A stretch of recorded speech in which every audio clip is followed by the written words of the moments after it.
Et salut, c'est la Haute-Gaule. On est le 29 avril. Je ne me découvre toujours pas d'un fil. Le sachias-tu?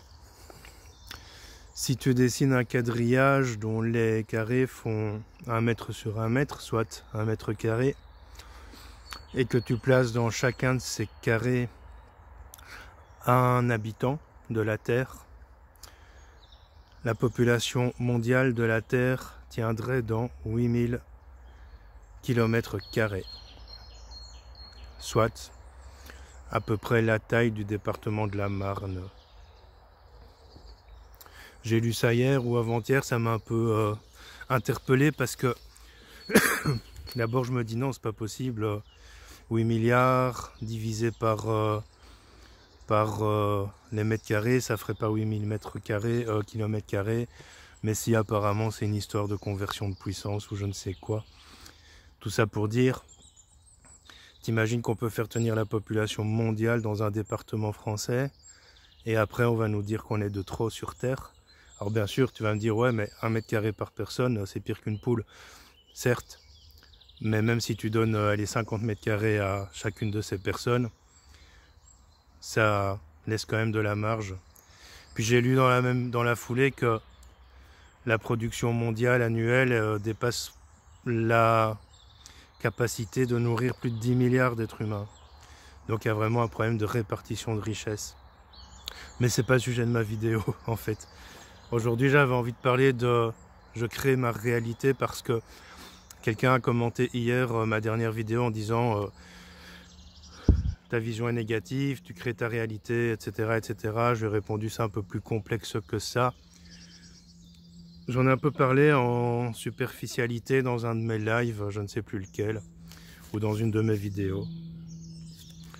On est des êtres créateurs, c'est une certitude. Par contre, si tout le monde créait sa réalité, en tout cas les gens qui en sont convaincus, les gens qui croient à cette capacité de créer cette réalité, auraient probablement une vie parfaite. Alors il y a des gens qui voient leur vie avec perfection ou dans la perfection, mais je suppose que la plupart des gens qui créeraient cette réalité ou qui en seraient capables auraient gagné au loto ou auraient un meilleur travail ou n'auraient pas de troubles financiers, ni sentimentaux, ni familiaux. En fait, tout irait bien dans leur vie.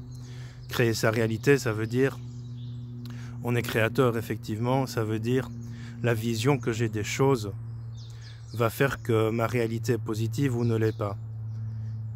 D'autre part, il ne faut pas oublier qu'on interagisse dans la réalité d'autres personnes. Il ne faut pas oublier aussi qu'on interagit dans une réalité mondiale. Alors quand on parle de réalité, ici on comprend bien que je ne parle pas forcément de l'illusion de ce monde, de l'illusion qu'on veut nous imposer, que ce soit médiatiquement, que ce soit politiquement, que ce soit humainement. Il y a de l'illusion, il y a beaucoup d'illusions. Mais en réalité, créer sa réalité, c'est beaucoup plus complexe que ça. Créer sa réalité, c'est être capable en fait de mettre les choses en œuvre, de mettre les choses en place, de se dire oh, ça fait longtemps que je désire ça, mais en fait, je n'ai jamais rien fait pour l'avoir. Si je veux créer venir, il faut aussi que dans cette réalité que je crée, ce soit en cohérence avec mes moyens, que ce soit en cohérence avec mes possibilités, que ce soit en cohérence avec mes outils, que ce soit en cohérence aussi avec ce que je suis capable de faire. Parce que je pourrais aujourd'hui dire j'aimerais créer ma réalité et allez, je vais prendre un exemple très con, mais avoir une piscine dans mon jardin, mais je n'ai pas de jardin. Ou mon jardin est trop petit pour contenir une piscine. Alors comment puis-je créer cette réalité? Soit je construis une toute petite piscine, soit je dois déménager pour avoir un jardin plus grand et donc avoir la possibilité de construire cette piscine. Donc vous voyez, c'est un petit peu plus complexe que de se dire on est créateur, c'est nous qui créons notre réalité. En fait, à la base, on crée la vision qu'on a de la réalité. Dans la vie, qu'on le veuille ou non, c'est blanc ou c'est noir. Il y a peu de demi-teintes, c'est-à-dire que, je le dis souvent, mais soit ça te convient et tu acceptes, soit ça ne te convient pas et tu changes, soit ça ne te convient pas et tu acceptes, soit ça ne te convient pas et tu changes. C'est aussi basique que ça finalement, c'est très bipolaire. Après oui, parfois pour certaines choses il y a des demi-teintes, pas pour tout, mais pour certaines choses il y en a. il n'en reste pas moins que, oui, nous sommes créateurs de la manière dont nous percevons notre réalité. Quand, face au même événement, tu as deux personnes, l'une va y réagir avec détachement et l'autre avec implication. Ça, c'est la manière dont la personne va créer sa réalité. Tu l'observes dans notre monde, il y a beaucoup de personnes qui vivent chichement et qui pour autant ne sont pas toujours en besoin, ne sont pas toujours en demande, alors que d'autres vivent royalement et sont toujours en attente de plus, en besoin de plus. Ça aussi, c'est créer sa réalité. Je disais, si on était vraiment dans cette simplicité, tout le monde aurait ce qu'il veut. C'est aussi basique que ça, c'est aussi clair que ça, mais en fait voilà, c'est tout simplement un truc à comprendre, c'est que d'abord tu vas créer la vision de ta réalité, la manière dont tu vas réagir, la manière dont tu vas agir. Pour créer ta réalité, il faut avoir des pensées constructives. Avoir une pensée constructive ne va pas attirer forcément à toi quelque chose que tu veux, mais elle va te permettre de te donner les moyens de l'obtenir. Et c'est là où effectivement tu crées ta réalité. Quand je le disais, tu interagis dans la réalité des autres. Imagine, tu veux une piscine dans ton jardin, mais ton propriétaire t'en empêche.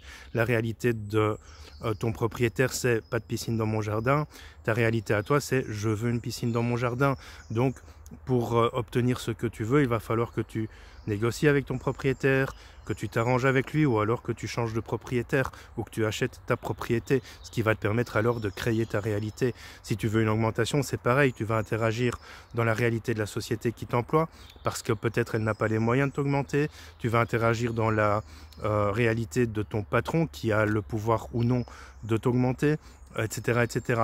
Donc il faut vraiment être vigilant avec cette notion-là, parce que c'est une notion spirituelle de base, certes, mais elle a été excessivement, mais vraiment excessivement dévoyée par la spiritualité actuelle, par le New Age, qui va en fait faire penser à tout le monde que il suffit de vouloir pour avoir. Alors j'en ai déjà parlé dans d'autres vidéos, c'est pas vrai, c'est pas faux, c'est juste et c'est faux en même temps, en fait, c'est très dissonant, mais il n'en reste pas moins qu'il y a vraiment un retour à la matière qu'il faut opérer pour pouvoir être conscient de cette création, de cette créativité, parce que finalement, tout se passe dans la réalité ici, tout se passe dans la matière.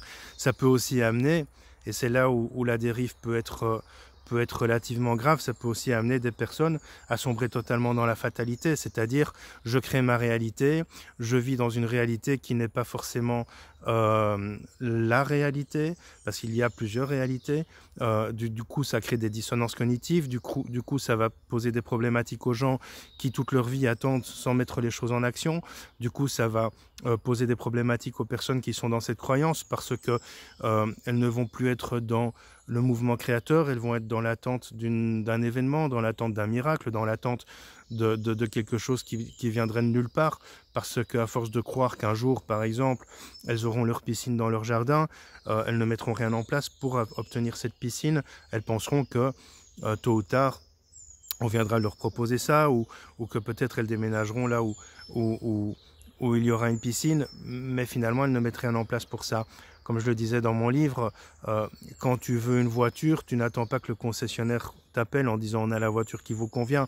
Tu fais le tour des concessionnaires, tu compares et tu prends la voiture qui te convient le mieux, soit à ton budget, soit à ton désir. Et c'est là où en fait il faut être très très vigilant. On crée sa réalité certes, mais pour pouvoir la créer, le mot est simple, créer. Pour pouvoir la créer, il faut mettre les choses en place. Un artiste ne rêve pas d'une œuvre et cette œuvre n'est pas matérialisée le lendemain. Il la crée, il la dessine, il la peint, il la compose, il l'écrit, peu importe, mais il la crée. Mais l'idée est venue d'abord avant qu'il ne puisse la créer. Voilà, bon, j'avais envie de parler de ça. C'est assez simple, c'est assez complexe en même temps, c'est une notion très très très dévoyée, mais c'est important de prendre conscience que pour créer ta réalité, il faut être dans l'action, il faut être dans le mouvement. Il y a une phrase que j'avais un jour mise en panneau sur Facebook qui dit « pense, crée, sois ». Et en fait, ça se résume totalement à la création de la réalité. Allez, je te souhaite bonne journée.